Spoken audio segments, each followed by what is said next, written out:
is Lauren, I'm 31 and I'm diagnosed with eating disorder not otherwise specified, otherwise known as EDNOS. Well, that means I apparently don't tick all the exact boxes to be anorexic or bulimic.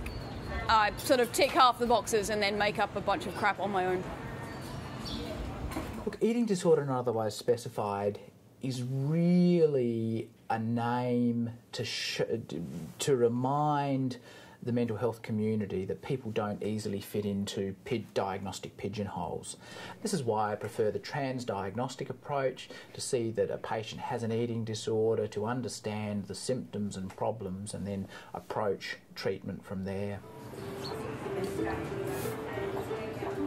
I was diagnosed at about age 15, in about grade 10 at school.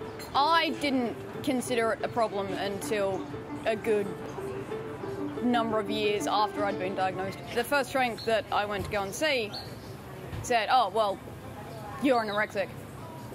And I went, "Well, no, I'm not, because I don't care about my body weight. I could be as fat as I wanted.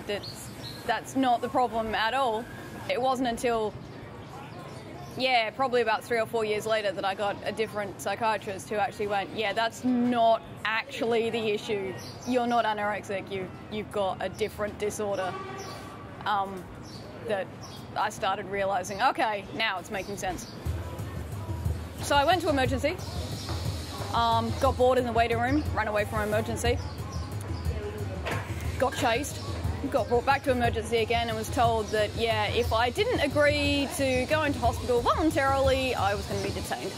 So they said, "You will stay there, it's alright, you're only going to be in for a couple of days," and they let me out 3 months later.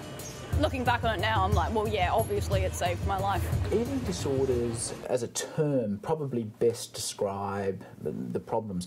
There are classic descriptions of what we call anorexia nervosa, which is a condition where the patient is observed to not eat enough, to lose a lot of weight, to go into a starvation mode where the body reacts and responds to that. There's also another eating disorder called bulimia nervosa, where the patient's main problem is they'll try and eat very little, but then they're overwhelmed often by the end of the day and end up eating a lot and then end up trying to get rid of the food or the calories.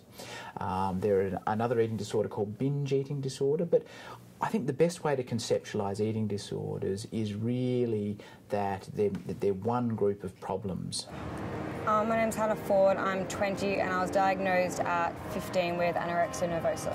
I never had any problems with eating, and then I started to dislike my body at 14 and then started dieting a bit. Once I dropped about 5 or 6 kilos, things started to get a bit weird and started to get some weird thoughts that I didn't really understand, and it just snowballed out of nowhere. It just came out of completely nowhere. I didn't even realise the amount of weight I'd lost till I was put on the scales, which is when I was diagnosed. I'm Sophie Taylor and I'm 19 and I was diagnosed with anorexia just over 12 months ago.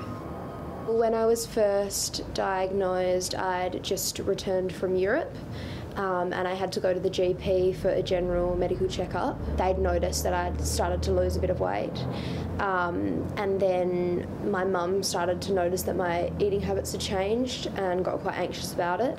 So I started seeing a GP regularly. When the weight sort of dropped off really rapidly in the first couple of weeks, then that's when we started sort of investigating whether there was a problem and what sort of treatment to seek. A common story I hear in my patients is something really horrible's happened in their life. They become overwhelmed by it, and then they try and do something to get back in control and feel better about themselves. But after a very short period of time, the person realises that the eating disorder is in control of them, and even if they wanted to stop, they would be just too terrified to. And then it is really a big challenge with anxiety. One rare but difficult complication, of course, is very low weight, which can actually be life-threatening and lead to death. But increasingly we're finding there is a serious and high suicide rate in patients with eating disorders. We're also very aware of complications of alcohol use. So all of these things lead to very dangerous potential complications and even death with an eating disorder.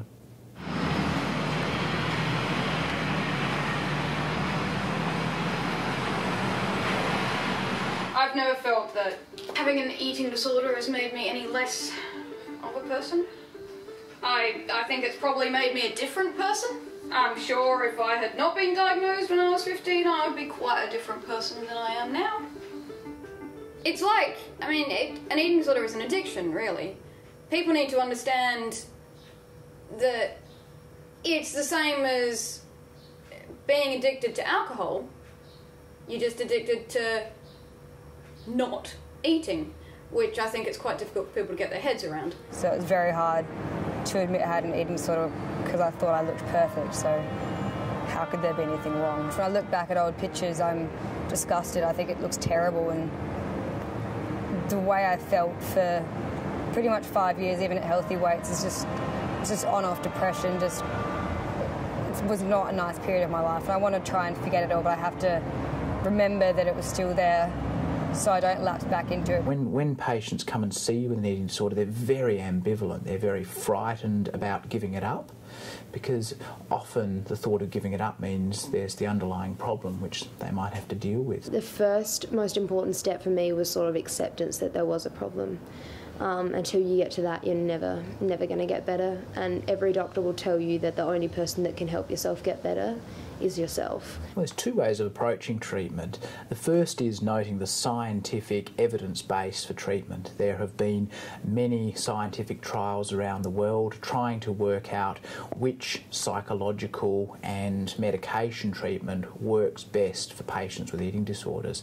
But then the real challenge is to tailor that to each individual patient. So how we actually start treatment is, first of all, understanding who is this person, what have they been through, and why have they got an eating disorder. As much as the psychologist was great and intended to help, I think it was difficult for them to psychologically sort of get inside my brain and figure out what was going on. It's almost like a lying disorder, like you try and hide everything from everyone, so you don't make it easy for them to get into your thoughts.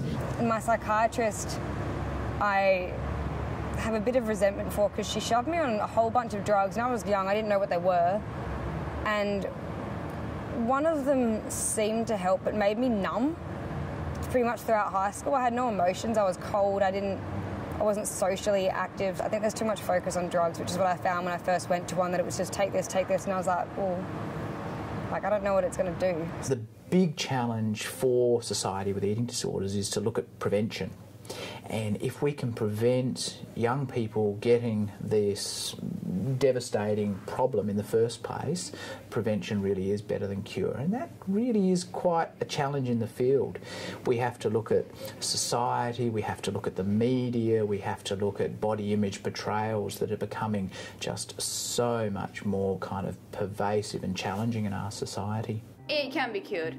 For most people, I think it's more of a management sort of issue, as opposed to actually going, whoa, it's cured, I'm completely recovered. It's never going to be a problem for me again. I don't think that's ever going to happen. I think it's not necessarily about recovery and getting rid of it, but maybe it's just more about learning to manage it and control it and accept that it's there, but not let it harm you and to try and fight it.